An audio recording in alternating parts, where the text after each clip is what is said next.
Okay, so you want to own a heavy equipment rental yard. Buy some excavators, some bulldozers, some lifts, park them in a lot, and rent them to every contractor in your city who can't afford to buy their own. It sounds close to perfect. You buy the machine once, and you rent it out over and over for years. Here's the problem. That machine only makes you money in the hours somebody is actually paying to use it. And for most of its life, it isn't being used at all. It's sitting in your yard, losing value every single hour, whether it moves or not. You don't own a fleet of machines. You own a fleet of depreciating clocks, and every one of them is ticking against you. By the end of this, you'll understand why this business quietly bankrupts people who thought a full yard meant a healthy business. Because here is the strange truth at the center of this industry. A rental yard that looks completely full can be losing money every month. And a rental yard that looks half empty can be one of the most profitable businesses in the entire construction supply chain. The difference between those two yards has almost nothing to do with how many machines they own. It has everything to do with a single number that most first-time owners have never heard of, don't track, and don't understand until it has already ruined them. Let's start with why anyone gets into this business in the first place, because the appeal is real. Construction runs on heavy equipment. An excavator, a skid steer, a boom lift, a compactor, and a brand new machine can cost anywhere from $40,000 for a small skid steer to over $500,000 for a large excavator or crane. Most contractors cannot justify buying a machine they only need for 3 weeks on one job, so they rent. They pay a daily, weekly, or monthly rate, use the machine, and hand it back. The rental company owns the steel. The contractor rents the capability. On paper, it's beautiful. You buy an asset once and you sell access to it hundreds of times. The global equipment rental industry moves well over $100 billion a year for exactly this reason. The demand is enormous, it's constant, and it isn't going away. Because the math that pushes contractors toward renting instead of buying only gets stronger as machines get more expensive. So the fantasy makes sense, but the fantasy is also where almost every new owner gets destroyed. Because they fall in love with the size of the market and never stop to understand the structure of the business underneath it. Before you spend a single dollar, understand that the phrase equipment rental yard covers several completely different businesses, each with completely different economics. At the bottom, you have the small tool and light equipment rental operation, generators, compactors, small skid steers, scaffolding, the kind of gear a homeowner or a small contractor rents for a weekend. The machines are cheap, the volume is high, and the customers are constant. Margins per rental are small, but the equipment pays itself off quickly and the risk on any single machine is low. This is the closest thing to the friendly local hardware store version of the business. In the middle sits the general construction equipment yard. This is the one most people picture. Excavators, backhoes, loaders, boom lifts, larger machines that rent for hundreds of dollars a day and cost tens of thousands to buy. The customers are real contractors on real job sites. The money per rental is bigger, but so is the capital tied up in the fleet, and so is the cost when something breaks.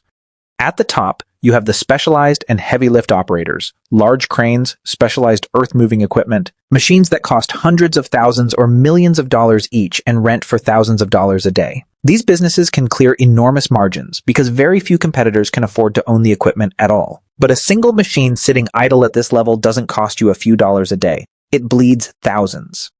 And then there's the divide that runs underneath all of them, the independent single-yard operator versus the national chain. The national companies buy machines by the thousand, which means they pay less per unit. They finance at lower rates. They can move a machine from a slow city to a busy one, and they can survive a machine sitting idle because they have 10,000 others earning. The independent owner has none of that cushion. Every machine matters, every idle week hurts, same industry, completely different survival odds. What all of these share is this. Owning the equipment is the visible part of the business. The invisible part, utilization, maintenance, financing, transport, and the timing of demand, is what actually decides whether the owner gets rich or goes broke. Let's talk about the one number this entire business lives and dies on, because if you take nothing else from this, take this.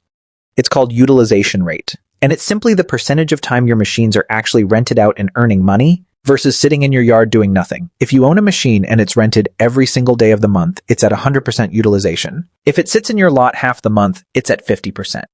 Here's why this one number matters more than anything else. Your costs on that machine do not go away when it's idle. The loan payment is still due. The insurance still has to be paid. The machine still loses value to depreciation every single day, used or not. Whether that excavator is out on a job earning you $300 a day or sitting in your yard earning nothing, it is costing you almost exactly the same amount to own. So every idle day isn't just a day you didn't make money. It's a day you actively lost money on an asset you're still paying for.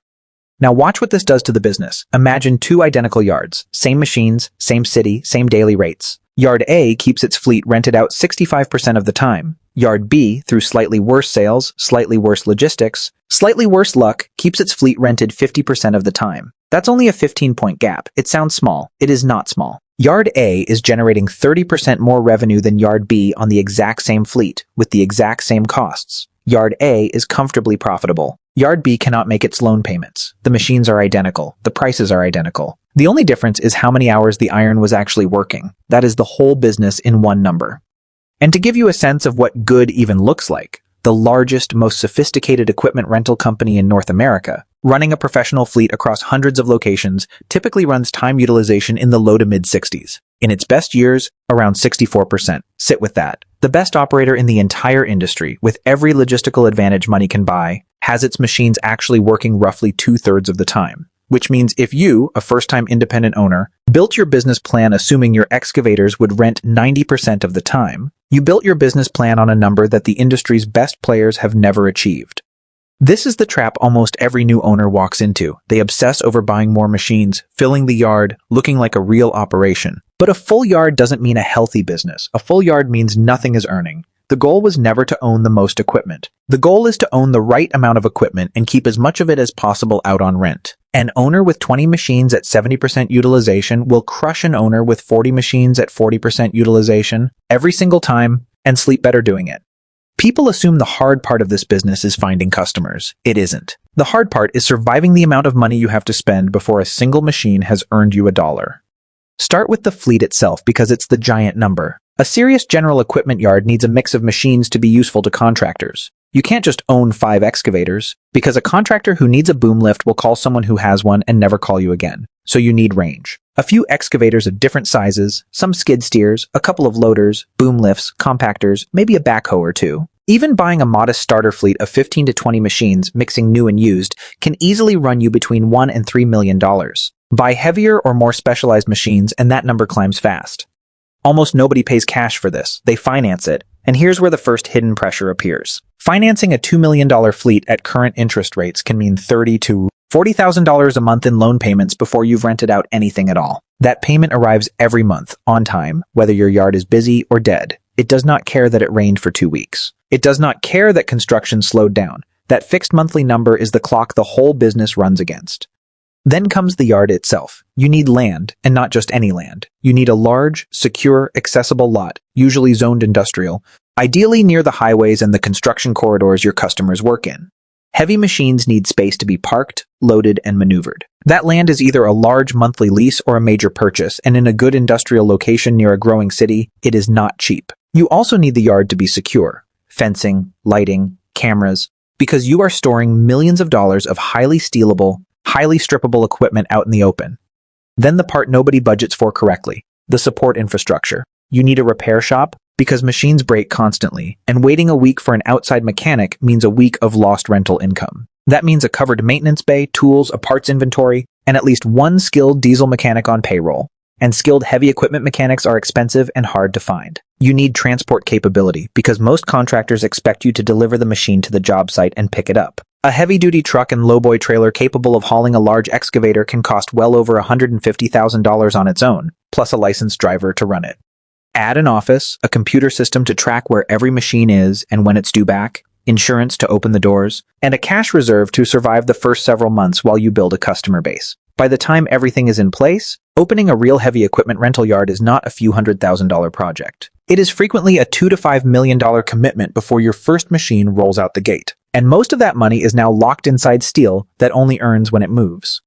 A rental yard makes money through rate and time. You rent a machine by the day, the week, or the month. And the longer the rental, the lower the effective daily rate. A machine rented for a month brings in more total dollars than one rented for a day, but at a cheaper per-day price, because a long guaranteed rental is worth more to you than the risk of the machine sitting idle between short jobs.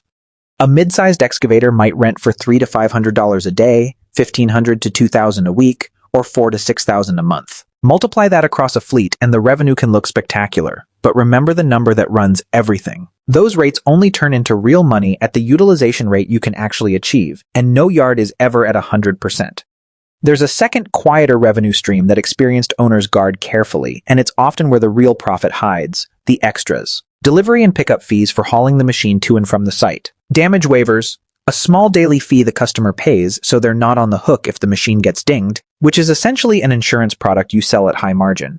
Fuel charges, because machines are expected to come back full and rarely do. Cleaning fees, and the sale of consumables and wear parts. Individually, these look small. Across a full fleet and a full year, they can be the difference between a thin margin and a healthy one. Many yards make a surprising share of their actual profit not from the base rental rate, but from the services stacked around it. Then there's the exit stream most people forget entirely. Every machine you own has a residual value, what you can sell it for used when you're done renting it out. Smart owners run a machine for a certain number of years, keep it well maintained so it holds value, and then sell it into the strong used equipment market before the repair costs start climbing. A machine bought new, rented out profitably for 5 or 6 years, and then sold for a solid fraction of what you paid can effectively pay for itself twice, once in rental income and again at resale. Getting this timing right is one of the real skills of the business. Hold a machine too long, and it turns from an earning asset into a money pit of breakdowns. Sell too early, and you gave away earning years. The owners who master this cycle are running a used equipment trading business hidden inside a rental business, and it's often the more profitable of the two. Beyond the loan payment and the land, a rental yard bleeds money through a long list of costs that new owners routinely underestimate. And unlike the obvious ones, these are the ones that do the real damage, because they're easy to ignore right up until they're not. Depreciation. This is the big invisible one. Every machine you own is losing value every single year, whether it's rented or parked. A machine might lose a large chunk of its value in its first few years of life. That loss is a real cost, even though no bill ever arrives for it. Owners who don't account for depreciation feel rich for a few years. The rental checks are coming in, the bank balance looks fine, and then discover their fleet is worth far less than they owe on it. The money was leaking the whole time. They just never saw the invoice. Maintenance and repair. Heavy equipment lives a brutal life. It's operated by people who don't own it, pushed hard on job sites, run through mud and rock and dust, and handed back with problems the renter never mentioned. Hydraulic systems fail, undercarriages wear out, engines need rebuilds. And here's the cruel part. A machine in your repair bay is earning nothing while it costs you everything. A skilled mechanic's wages, the parts, and the lost rental income all stack up at the same moment. This is why the repair shop isn't a side expense in this business. It's central. The faster you can get a broken machine back out earning, the healthier your utilization rate, which loops straight back to the number that runs everything. Insurance. You're insuring millions of dollars of mobile, high theft, high liability equipment that operates on dangerous job sites you don't control. Coverage is expensive, and it has to cover not just damage and theft, but the liability if one of your machines is involved in an accident or injury. This is a large, non-negotiable, every month cost. Transport. Moving heavy machines is expensive. The truck, the fuel, the driver, the wear. And every mile a machine spends on a trailer is a mile it's not earning rent. In a spread-out market, transport logistics can quietly eat a real slice of your margin. Theft and damage. Equipment theft is a genuine plague in this industry.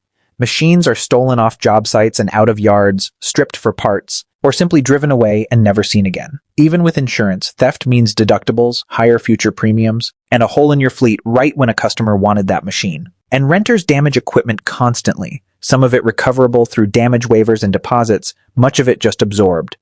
Idle time. We keep coming back to it because it's the master cost. Every day a machine sits, the depreciation, the interest, and the insurance keep running while the revenue is zero. Idle time doesn't send you a bill. It just quietly subtracts from your profit day after day until the year-end numbers look nothing like you expected. It would be dishonest to describe the economics of this business without talking about the thing that keeps every rental yard owner awake at night. This is not a steady, predictable business. It is a brutally cyclical one, chained directly to the construction industry. And construction is one of the first industries to boom and one of the first to collapse whenever the economy turns. You don't need a hypothetical to understand this. You just need to look at what happened to the biggest company in the entire industry when the last great construction cycle broke. Go back to 2007. United Rentals was, and still is, the largest equipment rental company in North America. Private equity wanted it. A firm called Cerberus agreed to buy the company in a deal that valued it around $6 billion. And then the credit crisis arrived, and Cerberus simply walked away from the deal. A collapse so public it ended up in a high-profile legal fight, with Cerberus eventually paying a $100 million termination fee just to get out. That was the warning tremor. Then the real earthquake hit. As the financial crisis tore through construction, watch what happened to that all-important number. In 2008, United Rentals, the best-run yard in the business, held time utilization around 63 to 64%. By full year 2009, it had fallen to just over 60%. That doesn't sound catastrophic on its own. But here's the part that shows you how this business actually breaks. Rental rates fell almost 12% that same year. So the machines were working less and earning less per hour at the same time. There's a combined number that captures both of those at once. The industry calls it dollar utilization, and it's the truest measure of how hard a fleet is actually earning. For United Rentals, that number collapsed to around 45.5% for 2009, a drop of more than 11 full points in a single year. More than a fifth of the fleet's entire earning power gone in 12 months. Now remember, the debt didn't move. This company was carrying around $3 billion of debt into the downturn. Its stock, which had traded in the mid-30s in late 2007, fell to around $3 by March 2009. Roughly 90% of the company's market value erased. It closed or consolidated 75 branches in a single year and cut around 1,000 jobs. It sold over $600 million of fleet, machines dumped into a used market where everyone else was dumping too, so prices had also cratered. United Rentals survived. It's thriving today, but it survived because it was the biggest and best capitalized player in the industry, and even it came within a whisker of going under. Now ask yourself what that same downturn did to the independent owner with 20 machines, a $2 million loan, and no 10,000 machine cushion to fall back on. They didn't get a turnaround story. They got a liquidation auction. The lesson underneath that story applies to every rental yard, in every cycle, forever. The machines didn't get worse. The demand for construction didn't disappear permanently. What killed these companies was the combination that sits inside your own business plan the day you open. Heavy debt, high fixed costs, and revenue that can vanish the moment the construction cycle turns. In the good years, the leverage that lets you buy a big fleet makes you look brilliant. In the bad years, that same leverage is what drowns you. A rental yard doesn't die because business is bad forever. It dies because it took on too much fixed cost during the good times and couldn't survive the gap when the work stopped. Keep that in mind the next time an easy boom makes expansion look like a no-brainer. Let's do the math the way a serious owner would, because the two-scenario ending is the only honest way to finish this. Picture a mid-sized independent yard. You've got a fleet of around 20 machines, financed at roughly $2 million, running you about $35,000 a month in loan payments. Add land lease, insurance, a mechanic, a driver, an office person, utilities, and maintenance, and your fixed overhead lands somewhere around another $40,000 to $50,000 a month. So before you rent out a single machine, you're carrying roughly $75,000 to $85,000 in cost every month that arrive no matter what. The optimistic year. Construction in your city is strong. You run your fleet at 68% utilization across the year, right at the top of what even the best national operators achieve. Your machines rent steadily, your delivery and damage waiver fees stack up nicely on top, and you keep your repair turnaround fast, so idle time from breakdowns stays low. Your fleet generates strong, consistent monthly revenue that comfortably clears your fixed costs, and after everything is paid, you're netting a healthy margin. On top of that, the two machines you bought 5 years ago get sold into a strong used market for a solid price, adding a chunk of profit that has nothing to do with rentals. It's a very good year. You're the owner, other contractors envy, and you start eyeing a second location. The realistic year.